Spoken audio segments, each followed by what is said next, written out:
আসসালামু আলাইকুম রহমতুল্লাহি ওয়া বারাকাতুহু। প্রিয় দিনী ভাই ও বোনেরা, শীতের রাত মানে এক অদ্ভুত প্রশান্তি।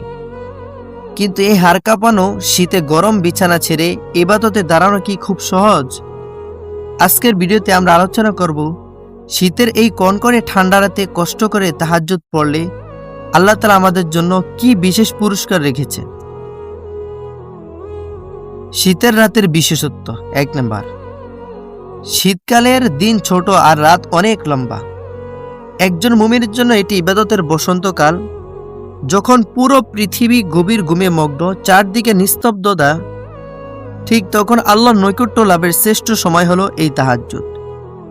শীতের রাতে যখন কোনো যুবক বা বৃদ্ধ আল্লাহর ভালোবাসায় ঠান্ডা পানি দিয়ে ওযু করে জায়নামাজে দাঁড়ায়, তখন আল্লাহ তাআলা অত্যন্ত খুশি হন।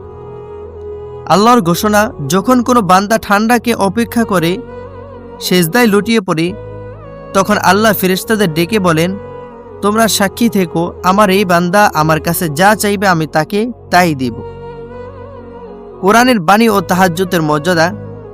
তাহাজ্জুদ আদায়কারীর প্রশংসা করে আল্লাহ তাআলা পবিত্র কোরআনে ইরশাদ করেছেন, তাদের পার্শ্বসজ্জা থেকে দূরে থাকে, অর্থাৎ তারা বিছানা ত্যাগ করে তারা তাদের রবকে ডাকে ভয় এবং আশা সহকারে, এবং আমি তাদেরকে যে রিজিক দিয়েছি তা থেকে তারা ব্যয় করে। মনে রাখবেন, তাহাজ্জুদের সেজদা সবার নসিব হয় না। এটি কেবল তাদের জন্যই বরাদ্দ থাকে যাদের আল্লাহ নিজে ভালোবেসে বেছে নেন। যদি আপনি রাতে উঠতে পারেন, তবে জানবেন আল্লাহ আপনাকে তার একান্ত সান্নিধ্যে ডেকেছেন। তাহাজ্জুদ পড়ার নিয়ম ও প্রস্তুতি। আপনারা যারা তাহাজ্জুদ শুরু করতে চান, তারা এই 5টি সহজ ধাপ অনুসরণ করতে পারেন। 1 নাম্বার, দৃঢ় নিয়ত। ঘুমানোর আগেই মনে মনে সংকল্প করুন যে আপনি কেবল আল্লাহর সন্তুষ্টির জন্যই উঠবেন। 2 নাম্বার, সময় নির্বাচন। রাত 3টা বা শেষ প্রহরে উঠার চেষ্টা করুন, এটি দোয়া কবুলের শ্রেষ্ঠ সময়। 3 নাম্বার, সুন্দর উজু। অলসতা ত্যাগ করে ভালোভাবে উজু করে জায়নামাজে দাঁড়ান। 4 নাম্বার, নামাজ আদায়। 2 রাকাত করে মোট 4, 8 বা 12 রাকাত পর্যন্ত সালাত আদায় করুন।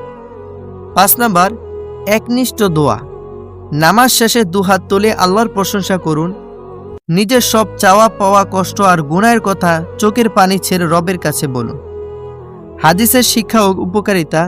রাসূল সাল্লাল্লাহু আলাইহি সাল্লাম বলেছেন, তোমরা রাতের কিয়ামকে তাহাজ্জুদ নিজের উপর আবশ্যক করে নাও, কারণ এটি আপনাকে গুনাহ থেকে দূরে রাখবে, আপনার চেহারায় ঈমানি নূর বৃদ্ধি করবে, সকল পেরেশানি থেকে মুক্তি দেবে।